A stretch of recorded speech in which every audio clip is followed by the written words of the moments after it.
ছড়ার নাম আমার পণ, লিখেছেন কবি মনমোহন তর্কালঙ্কা। সকালে উঠিয়া আমি মনে মনে বলি, সারাদিন আমি যেন ভালো হয়ে চলি।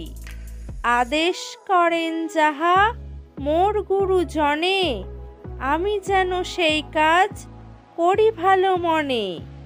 ভাই বোন সকলেরে যেন ভালোবাসি, একসাথে থাকি যেন সবে মিলেমিশি।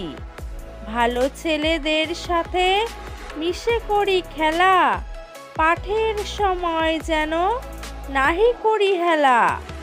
সুখী যেন নাহি হই আর কারো দুঃখে, মিছে কথা কবু যেন নাহি আসে মুখে। সাবধানে যেন লোভ সামলিয়ে থাকি, কিছুতে কাহারে যেন নাহি দিই ফাঁকি। ঝগড়া না করি যেন কভু কারো সনে, সকালে উঠিয়া এই বলি মনে মনে। ছোট্ট বন্ধুরা, ভিডিওটা ভালো লাগলে লাইক, কমেন্ট, শেয়ার এবং সাবস্ক্রাইব করতে ভুলো না।